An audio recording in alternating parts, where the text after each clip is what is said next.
Hi friends, welcome back to my channel. ಇವತ್ತಿನ ವಿಡಿಯೋದಲ್ಲಿ ನಾನು ಬಿಗ್ ಬಾಸ್ ಮನೆಯಲ್ಲಿ ಕಾರ್ತಿಕ್ ಬಗ್ಗೆ ನಿಮ್ಮ ಒಪಿನಿಯನ್ ಏನು ಅಥವಾ ನನಗೆ ಏನು ಅನಿಸಿದೆ ಅದನ್ನು ಹೇಳ್ತಾ ಇದ್ದೀನಿ. ಸೊ ಡೇ ಒನ್ನಿಂದ ನೋಡ್ಕೊಂಡು ಬಂದಿದ್ದೀರಾ ಕಾರ್ತಿಕ್ ಮಹೇಶ್ನ. ಇವತ್ತಿಗೆ 10 ವಾರ ಕಂಪ್ಲೀಟ್ ಆಗಿದೆ, 11 ವಾರ ನಡೀತಾ ಇದೆ. ಸೊ ಇಷ್ಟು 10 ವಾರದಲ್ಲಿ ಕಾರ್ತಿಕ್ ಬಗ್ಗೆ ನಿಮ್ಮ ಅನಿಸಿಕೆ ಏನು? ಅವ್ರದ್ದು ಬಿಹೇವಿಯರ್ ಯಾವ ಥರ ಇದೆ? ಆಟದಲ್ಲಾಗಿರ್ಬೋದು, ಓನ್ ಡಿಸಿಷನ್ ತಗೊಳೋದಲ್ಲಾಗಿರ್ಬೋದು, ಎಂಟರ್ಟೈನ್ಮೆಂಟಲ್ಲಾಗಿರ್ಬೋದು, ಇದೆಲ್ಲ ನೋಡಿದರೆ ಕಾರ್ತಿಕ್ ಅವರು ತುಂಬ ಚೆನ್ನಾಗಿ ಆಟ ಆಡ್ತಿದ್ದಾರೆ. ಹಾಗೆಯೇ ಸ್ವಲ್ಪ ಅಗ್ರೆಷನ್ ಜಾಸ್ತಿ ಇದೆ ಆಟ ಅಂತ ಬಂದಾಗ. ಮತ್ತು ಎಂಟರ್ಟೈನ್ಮೆಂಟ್ ವಿಷಯದಲ್ಲಿ ಚೆನ್ನಾಗಿ ಎಂಟರ್ಟೈನ್ ಮಾಡ್ತಿದ್ದಾರೆ. ಸ್ವಲ್ಪ ಸಂಗೀತ ಜೊತೆ ಕ್ಲಾಶ್ ಮಾಡ್ಕೊಂಡಿದ್ದಾರೆ ಇತ್ತೀಚೆಗೆ, ಅದ್ಯಾಕೋ ಸರಿ ಅನ್ನಿಸ್ತಿಲ್ಲ ನನಗೆ. ಸೊ ಒಬ್ಬರು ಫ್ರೆಂಡ್ಶಿಪ್ಪಲ್ಲಿ ಒಬ್ಬರು ತಾಳ್ಮೆ ಇಲ್ಲ ಅಂದರೆ ಇನ್ನೊಬ್ಬರು ತಾಳ್ಮೆ ಇರಬೇಕು, ಹೊಂದ್ಕೊಂಡು ಹೋಗಲೇಬೇಕು, ಅದೇ ಫ್ರೆಂಡ್ಶಿಪ್ಪು. ಸೊ ಅವರು ಒಂಟಿಯಾಗಿ ಆಡೋಕ್ಕೆ ಬಂದಿದ್ದರು, ಏನು ಫ್ರೆಂಡ್ ಆಗಿದ್ದಾರೆ. ಸೊ ಸ್ವಲ್ಪ ಕೇರ್ ಮಾಡ್ತಿದ್ದಾರೆ. ಅದು ಫಸ್ಟಿಗೆ ತುಂಬ ಜಾಸ್ತಿ ಕೇರ್ ಮಾಡ್ತಿದ್ರು, ಈಗ ಸ್ವಲ್ಪ ಕಡಿಮೆ ಆಗಿದೆ. ಮತ್ತು ತನಿಷಾ ಅವರು ಪದೇ ಪದೇ ಅವರಿಗೆ ಸಂಗೀತ ಬಗ್ಗೆ ಸ್ವಲ್ಪ ಬ್ಯಾಡಾಗಿ ಹೇಳೋದು, ಅದನ್ನೆಲ್ಲ ತಿಳ್ಕೊಂಡು ಅವರು ಸ್ವಲ್ಪ ಸಂಗೀತನ ಅಷ್ಟು ಕೇರ್ ಮಾಡ್ತಿಲ್ಲ. ಅದು ಒಳ್ಳೆಯದೇ, ಬಟ್ ತೀರಾ ಬೇರೆಯವ್ರ ಮಾತು ಕೇಳಿಕೊಂಡು ಸಂಗೀತನ ಕೇರ್ಲೆಸ್ ಮಾಡೋದು ನನಗೆ ಯಾಕೋ ಸರಿ ಅನ್ನಿಸ್ತಿಲ್ಲ ಅನಿಸುತ್ತೆ.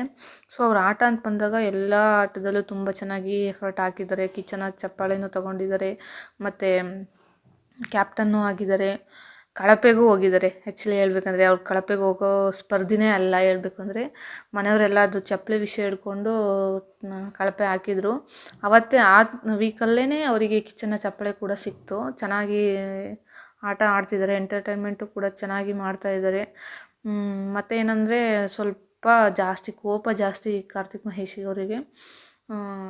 ಸ್ವಲ್ಪ ಕೋಪ ಮತ್ತು ಅಗ್ರೆಷನ್ನೆಲ್ಲ ಕಡಿಮೆ ಮಾಡಿಕೊಂಡು ಚೆನ್ನಾಗಿ ಜನಗಳಿಗೆ ಎಂಟರ್ಟೈನ್ ಮಾಡ್ಕೊತ ಗೇಮಲ್ಲಿ 100% ಕೊಟ್ಟರೆ ನಿಜವಾಗ್ಲೂ ಬಿಗ್ ಬಾಸ್ ವಿನ್ ಆಗೋ ಚಾನ್ಸಸ್ ಎಲ್ಲ ಇದೆ. ಆ್ಯಕ್ಚುಲಿ ಎಲ್ಲರೂ ಹೇಳ್ತಿದ್ದಾರೆ ಹೊರಗಡೆ ಕಾರ್ತಿಕ್ ಅವರೇ ವಿನ್ ಆಗೋದು, ಕಾರ್ತಿಕ್ ಅವರೇ ವಿನ್ ಆಗೋದು ಅಂತ. ಫ್ಯಾನ್ ಫಾಲೋವರ್ಸ್ ಜಾಸ್ತಿ ಆಗ್ತಾ ಇದ್ದಾರೆ ಅವರಿಗೆ. ಅಂದರೆ ಆಟ ಕೂಡ ತುಂಬ ಚೆನ್ನಾಗಿ ಆಟ ಆಡ್ತಿದ್ದಾರೆ ಅವರು. ಇತ್ತೀಚೆಗೆ ಸ್ವಲ್ಪ ಮೈಕಲ್ಲು ಜಾಸ್ತಿ ಟಾರ್ಗೆಟ್ ಮಾಡ್ತಿದ್ದಾರೆ ಅನಿಸುತ್ತೆ ನನಗೆ ಕಾರ್ತಿಕ್ನ. ಆದರೂ ಅವರು ತಲೆ ಕೆಡ್ಸ್ಕೊತಿಲ್ಲ. ಅವ್ರಿಗೆ ಏನು ಅನಿಸುತ್ತೋ ಅವ್ರ ಒಪಿನಿಯನ್ ಹೇಳ್ತಿದ್ದಾರೆ. ಬಟ್ ಮೈಕಲ್ ಅವ್ರ ಒಪಿನಿಯನ್ ಯಾಕೋ ಸರಿ ಇರಲಿಲ್ಲ. ಯಾಕಂದರೆ ಅವರು ಸ್ವಲ್ಪ ಜಗಳನೇ ಬೇಕಂತಲೇ ಕಾರ್ತಿಕ್ನ ಹತ್ರ ಜಗಳ ಆಡೋಕ್ಕೆ ಸ್ಟಾರ್ಟ್ ಮಾಡಿದ್ದಾರೆ ಅನಿಸುತ್ತೆ. ಸೊ ಕಾರ್ತಿಕ್ ಒಂದು ತಪ್ಪೇನೆಂದರೆ ಜಾಸ್ತಿ ಬೇರೆಯವ್ರ ಮಾತು ಕೇಳ್ತಾರೆ. ಅವ್ರು ಓನ್ ಡಿಸಿಷನ್ ಇಲ್ಲ ಅನಿಸುತ್ತೆ ನನಗೆ ಅನಿಸಿದ ಮಟ್ಟಿಗೆ. ಈಗ 10 ವಾರ ನೋಡ್ಕೊಂಡು ಬಂದಿದ್ದೀವಲ್ಲ, ಸಿರಿ ಮೇಡಮ್ನ ಹೋಗಿ ಕೇಳೋದು ಒಪಿನಿಯನ್ನು ಸಂಗೀತ ಬಗ್ಗೆ, ಮತ್ತು ತನಿಷಾ ಜೊತೆ ಹೋಗಿ ಕೇಳೋದು, ಅವ್ರು ಏನು ಹೇಳ್ತಾರೆ ಅದ್ರ ಮೇಲೆ ಡಿಸೈಡ್ ಮಾಡ್ಕೊಳ್ಳೋದು. ಯಾಕಂದರೆ ಅವ್ರ ಪರ್ಸ್ನಾಲಿಟಿ ನಮ್ಮ ಪರ್ಸ್ನಾಲಿಟಿ ಹೇಗೆ ಅಂದರೆ, ನಮ್ಮದು ಡಿಸಿಷನ್ ನಮಗೆ ಏನು ಅನಿಸುತ್ತೋ ಕರೆಕ್ಟ್ ರೈಟ್ ಯಾವುದು ರಾಂಗ್ ಅದು ಅಂತ ನಾವು ತಿಳ್ಕೊಂಡಿರ್ಬೇಕು ಮುಂಚೆ.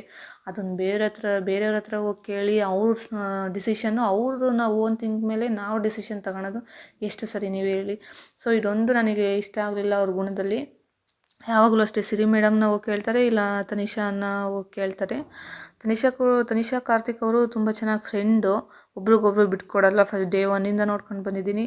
ನಾಮಿನೇಷನ್ನು ಎಲಿಮಿನೇಷನ್ ಅಂತ ಟಾಸ್ಕ್ ಬಂದಾಗಲೂ ಕೂಡ ಕಾರ್ತಿಕ್ ಅವರು ಎರಡು ಸಲನೂ ಕೂಡ ತನಿಷಾನೇ ಸೇವ್ ಮಾಡಿ ಅವಳಿಗೆ ಕಾಲಿದಾಗಿದೆ ಅಂತಲೇ ಹೇಳ್ತಾರೆ. ಮತ್ತು ಫಸ್ಟ್ ಅವಿನಾಶ್ ಮತ್ತು ಪವಿ ಅವ್ರು ಬಂದಾಗಲೂ ಅಷ್ಟೇ ಅವ್ರ ಹತ್ರನೂ ಕೇಳ್ಕೊತಾರೆ, ತನಿಷಾ ಅವ್ರನ್ನೇ ಸೇವ್ ಮಾಡಿ ಅಂತ ಕೇಳ್ತಾರೆ. ಸೊ ಇದೆಲ್ಲ ಚೆನ್ನಾಗಿದೆ ಅವ್ರ ಫ್ರೆಂಡ್ಶಿಪ್ಪು. ಬಟ್ ಸಂಗೀತನ ಎಲ್ಲೋ ಸ್ವಲ್ಪ ಟಾರ್ಗೆಟ್ ಮಾಡ್ತಿದ್ದಾರೆ ಅಂತ ಅನಿಸುತ್ತೆ. ಸಂಗೀತ ಅವರು ಬಕೆಟ್ ಅಂತ ಹೇಳಿದ್ದು ಅವ್ರು ಕಾರ್ತಿಕ್ ಅವ್ರಿಗೆ ಇಷ್ಟ ಆಗಲಿಲ್ಲ ಅನಿಸುತ್ತೆ. ಅದಕ್ಕೋಸ್ಕರನೇ ಜಾಸ್ತಿ ಅಂದರೆ ಅವ್ರದ್ದು ಜಾಸ್ತಿ ಕೇರ್ ಮಾಡ್ತಿಲ್ಲ. ಸಂಗೀತ ಅವ್ರದ್ದು ತಪ್ಪಿದೆ, ಆ ಥರ ಹೇಳ್ಬಾರ್ದಿತ್ತು, ಡೈರೆಕ್ಟಾಗಿ ಹೋಗಿ ಹೇಳ್ಬೋದಿತ್ತು. ಬಟ್ ಪ್ರತಾಪ್ ಹತ್ರ ಆ ಥರ ಹೇಳ್ಬಾರ್ದಿತ್ತು. ಅದೆಲ್ಲೋ ಪಾಸಾಗಿ ಅವರಿಗೆ ಆ ವಿಚಾರ ಗೊತ್ತಾಗಿ ಮಡಕೆ ಎಲ್ಲ ಹೊಡೆದ್ರು ಅವ್ರದ್ದು. ಸಂಗೀತ ತುಂಬ ಬೇಜಾರಾದರು ಆ ಒಂದು ವಿಷಯಕ್ಕೆ. ಸೊ ಒಂಟಿಯಾಗಿ ಆಡ್ತೀನಿ ಅಂತ ಹೇಳಿದ್ದಾರೆ. ಸಂಗೀತನ ಮೈನಸ್ ಮಾಡಿ ನೋಡಬೇಕು, ಇದೇ ಥರ ಆಡಿದರೆ ಎಲ್ಲ ಚಾನ್ಸಸ್ ಇದೆ. ಬಟ್ ವಿನಯ್ ಜೊತೆ ಸೇರ್ಕೊಂಡಿದ್ದಾರೆ, ಜೋಡಿತ್ತು ಚೆನ್ನಾಗಿ ಆಡ್ತೀವಿ ನಾವು, ಸುದೀಪ್ ಸರ್ ಕೈಯಲ್ಲಿ ನಂದೊಂದು ಕೈ ಇರಲಿ ನಿಂದೊಂದು ಕೈ ಇರಲಿ, ಇಬ್ಬರಲ್ಲೊಬ್ಬರು ವಿನ್ ಆಗೋಣ ಅಂತ ವಿನಯ್ ಡೇ ಒನ್ನಿಂದನೇ ಹೇಳ್ತಿದ್ರು ಕಾರ್ತಿಕಿಗೆ. ಸೊ ಇವಾಗ ಸ್ವಲ್ಪ ಫ್ರೆಂಡ್ಶಿಪ್ ಜಾಸ್ತಿ ಆಗಿದೆ ಅನಿಸುತ್ತೆ ಅವರಿಬ್ಬರ ಮಧ್ಯೆ. ನೋಡೋಣ ಯಾರು ಗೆಲ್ತಾರೆ. ನಿಮ್ಮ ಪ್ರಕಾರ ಕಾರ್ತಿಕ್ ಬಗ್ಗೆ ಒಪಿನಿಯನ್ ಏನು? ಮತ್ತು ಬಿಗ್ ಬಾಸ್ ಗೆಲ್ಲಬಹುದಾ ಕಾರ್ತಿಕ್, ಅಥವಾ ಯಾರು ಗೆಲ್ತಾರೆ ಅಂತ ಕಮೆಂಟ್ ಮಾಡಿ. ವಿಡಿಯೋ ಇಷ್ಟ ಆದರೆ ಲೈಕ್ ಮಾಡಿ, ಶೇರ್ ಮಾಡಿ, ಸಬ್ಸ್ಕ್ರೈಬ್ ಮಾಡಿ. Thank you.